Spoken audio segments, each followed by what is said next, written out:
Viewers இன்னைக்கு ஜனவரி 24 சிறகடிக்க ஆசை serial என்னாச்சுன்னு சொல்லி பார்க்கலாம்க்கு முன்னாடி சேனல் சப்ஸ்கிரைப் பண்ணாதவங்க மறக்காம சப்ஸ்கிரைப் பண்ணுங்க. இன்னைக்கு என்ன அப்படின்னு சொல்லி பார்த்தீங்கன்னா, இங்க வந்து ரோகிணி வந்து அவங்க அப்பாவோட போட்டோவை எடுத்துட்டு போறாங்கல்ல. அப்போனே அவங்க அம்மா என்ன சொல்றாங்கன்னா, பேசாம நீ இவ்வளவு பொய் சொல்றதுக்கு உண்மையை சொல்லிருடி, முத்து மீனாட்ட சொன்னா கூட உனக்கு எதனாச்சும் பண்ணுவாங்கன்னொடனே அவங்க ஒன்றும் பெரிய நல்லவங்க மாதிரி நீ பேசாதமான்னு சொல்லிட்டு ரோகிணி திட்டிட்டு அங்கிருந்து கிளம்பிடுறாங்க. இங்க என்ன ஆகுதுன்னா, டிராஃபிக் போலீஸ் வந்து இந்த தாத்தா பாட்டிய வந்து அவங்க கடை போட்டிருக்காங்கல்ல, அத காலி பண்ண சொல்லிட்டு, அந்த திங்ஸ் எல்லாத்தையுமே எடுத்துட்டு வண்டியில ஏத்துறாங்க. அப்போ பாட்டி போய் கெஞ்சுறாங்க, "விடுங்கப்பா, விடுங்கப்பான்னு" தாத்தாவும் பாட்டியும். அப்போ முத்துவும் மீனாவும் அந்த வழியா வந்தவங்க ஓடி போய் என்னன்னு கேட்டுட்டு, அந்த இன்ஸ்பெக்டர்ட்ட போய் பேசுறாங்க. அந்த டிராஃபிக் போலீஸ் கிட்ட 2 பேர்கிட்டயும் பேசுறாங்க. "அதெல்லாம் முடியாது. பிளாட்பாரத்துல கடை வச்சா காலி பண்ண தான் செய்வாங்க" அப்படின்னு. அதுவும் அதுல ஒருத்தர் வந்து பாட்டிய பிடிச்சு தள்ளி விட்டதுல அவங்களுக்கு தலையில அடிபட்டுருது. அப்புறமா மீனா வந்து எங்க ரத்தம் வருதுன்னொடனே இப்போ முத்து ஓடி போய் அந்த டிராஃபிக் போலீஸோட சட்டையை பிடிச்சிடுறாரு. என்ன அப்படின்னோடனே அவங்களுக்கு ரத்தம் வருதுன்னொடனே இப்போ மீனா என்ன சொல்றாங்கன்னா, இவங்கள்ட்ட பேசிட்டு இருக்க நேரம் எல்லாம் வாங்க பாட்டியை கொண்டு போய் ஹாஸ்பிட்டல்ல சேர்க்கலாம்னு சொல்லிட்டு கொண்டு போய் சேர்த்துடுறாங்க. அப்போ பாட்டிக்கு வந்து பி பாசிட்டிவ் பிளட் வேணும் அப்படின்னு சொல்றாங்க. இப்போ முத்து என்ன சொல்றாருன்னா, யார்கிட்டனாச்சும் கிடைக்குதா நம்ம ட்ரை பண்ணலாம்னு சொல்லி சீதாவை ஹாஸ்பிட்டல்ல உட்கார வச்சுட்டு வீட்டுக்கு வராங்க. அவங்க அப்பா கிட்ட கேட்கலாம் அப்படின்னு. இங்க என்ன ஆகுதுன்னா, ரோஹிணி அவங்க அப்பாவோட ஃபோட்டோவ வச்சு, மாலை வச்சு, "இது அப்பா" அப்படின்னு சொல்லிட்டு அழுதுட்டு இருக்காங்க. அப்புறமா ஃபோட்டோவ வச்சோனே மனோஜ் போயி மாலை போட்டுட்டு அவர் வேற சாமி கும்பிடுறாரு. இந்த மாரி "ரெஸ்ட் இன் பீஸ் அங்கிள். உங்க பொண்ண நான் நல்லா பார்த்துக்கிறேன்னு" அடுத்து விஜயா போய் கும்பிடுறாங்க. விஜயா என்ன நினைக்கிறாங்கன்னா, இந்த மாரி நீங்க வந்து கடைசியில இப்படி போயிட்டீங்களே, இப்படி ஒரு நல்ல பொண்ண பெத்து வச்சுட்டு, நீங்க வந்து உங்க சொத்தெல்லாம் உங்க பொண்ணுக்கு கிடைச்சா தான் உங்க ஆத்மா வந்து சாந்தி அடையணும்னு. இப்ப ஸ்ருதி ரவிகிட்ட என்ன சொல்றாங்கன்னா, "உங்க அம்மா மைண்ட் வைஸ்ன்னு சத்தமா பேசிட்டாங்க போல. அவங்க பேசுறத பார்த்தா அவங்க வந்து ஆத்மா சாந்தி அடையணும்னா சொல்லிடுற மாரி இருக்குது. சாபம் போடுற மாரி தானே இருக்குதுன்னொன்னே, இவங்க 2 பேரும் இந்த மாரி பேசிட்டு இருக்கும்போதே முத்து வராரு.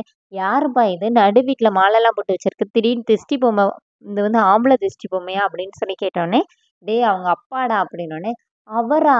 அவர பார்த்து இத பார்த்தா ஏதோ நம்ம பக்கத்து வீட்டு அங்கிள் மாரி இருக்குது. மலேசியா அங்கிள் மாரி இல்லையே" அப்படின்னோனே, "அது வந்து அவரு வந்து பிசினஸ் தொடங்குன ஸ்டார்ட்டிங்ல எடுத்தது" அப்படிங்கிற மாரி ரோகிணி ஒரு கதைய சொல்றாங்க. அப்புறமா முத்து பிளட்ட பத்தி கேட்கிறாரு. அப்போ உடனே ரவி என்ன சொல்றாருன்னா, "மனோஜுக்கு பி பாசிட்டிவ் தான்னோனே, வாடா போலாம்" அப்படின்னா, "நானா வரமாட்டேன்ப்பா, எனக்கு என்னடா பயம்" அப்படின்னோனே, இப்போ ஸ்ருதி வேற அது எக்ஸ்பிளைன் பண்றாங்க. ஆனாலும் மனோஜ் நானா வரமாட்டேங்கிறாரு. அப்புறமா ஆன்லைன்ல போட்டு விடலாம். யாராச்சும் பார்த்துட்டு பிளட் டொனேட் பண்ண வருவாங்க அப்படின்னு சொல்லிட்டு எல்லாருமே அவங்கவங்க வேலைய பார்த்துட்டு கிளம்புறாங்க. இங்க என்ன ஆகுதுன்னா, முத்து, மீனா வந்து டிஸ்கஸ் பண்றாங்க. தாத்தா, பாட்டிய வந்து என்ன பண்றதுன்னு. நம்ம வீட்டுக்கு கூட்டிட்டு வந்தா அம்மா திட்டிட்டே இருப்பாங்கன்னு சொல்லிட்டு, கடைசியில முதியோர் இல்லத்துல எங்கேயாவது சேர்க்கலாம் அப்படின்னு முடிவு பண்றாங்க. இப்போ பார்த்து போலீஸ் வேற வருது. போலீஸ் வந்து முத்துவ அரெஸ்ட் பண்ண வராங்க. அப்ப ரீசன் கேட்குறாங்க. எதுக்குன்னு, "நீ வந்து போலீஸ் சட்டைய பிடிச்சல்ல, அதுக்காண்டி தான்" அப்படின்னு சொல்லிர்றாங்க.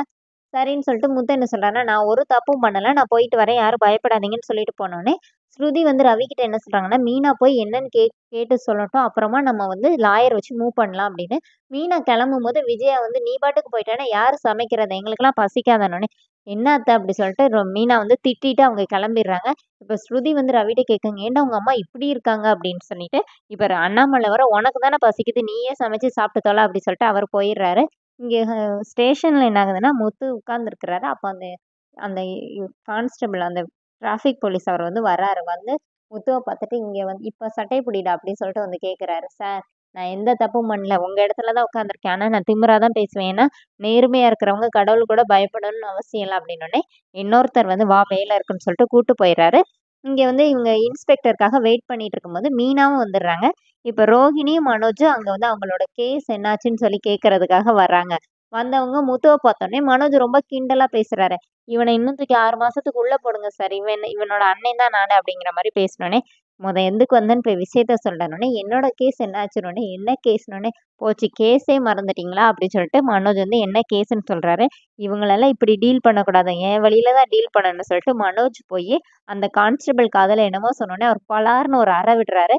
"என்கிட்டயே நீ இப்படி வந்து கேட்கிறியா? இன்ஸ்பெக்டர் மட்டும் தெரியும்னு உன்ன லாடம் கட்டிருவாரு" அப்படின்னு சொல்லி திட்டிட்டு ஒரு இடத்துல போய் உட்கார்ந்துருக்கிறாரு. அப்ப அங்க இன்னொரு கான்ஸ்டபிள் போய், "என்ன சார் சொன்னாருன்னு?" சொல்லிட்டு கேட்டோனே, அவர் காதுல சொல்றாரு. இப்ப அவரும் வந்து மனோஜ அடிக்கிறாரு. இன்னொருத்தர் வந்து என்னன்னு கேட்கிறாரு. அவர்கிட்டயும் அதே மாரி சொல்றாங்க. அவரும் போய் அடிக்கிறாரு. "என்ன ஆளாளுக்கு அடிச்சிட்டு இருக்கீங்கன்னு?" சொல்லிட்டு ரோகிணி கேட்டோனே, "புருஷன் கேட்டது அப்படி மரியாதையா இவன கூட்டிட்டு வெளியில போயிரு" அப்படி சொல்லிட்டு அங்க இருந்தவங்கலாம் திட்டுறாங்க. இப்ப வெளியில வந்தோனே, இப்ப ரோகிணி கேட்குறாங்க, "என்னடா சொன்ன?" அப்படின்னு. அப்ப அவர் வந்து காதுல சொல்றாரு, "அடிங்க" அப்படி சொல்லிட்டு அவங்க கைய அடிக்க, "ஏன்டா உன் புத்தி இப்படி போகுது?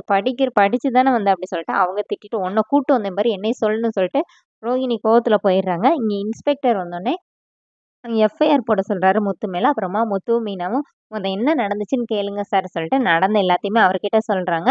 இப்போ அவர் வந்து அப்போ பார்த்து அந்த டிராஃபிக் போலீஸும் வந்துடுறாரு. அவரை வார்ன் பண்ணி திட்டிட்டு இவங்க 2 பேரையும் மன்னிப்பு கடிதம் மட்டும் எழுதி குடுத்துட்டு போங்கன்னு சொல்லி அனுப்பிவிட்றாரு. இப்போ வெளியில வந்து அந்த டிராஃபிக் போலீஸ் அப்படியே முத்து மேல கோவமா நின்னுட்டு இருக்கிறாரு. அதோட என்னோட எபிசோட் எண்ட் பண்ணியிருக்காங்க. தேங்க்ஸ்.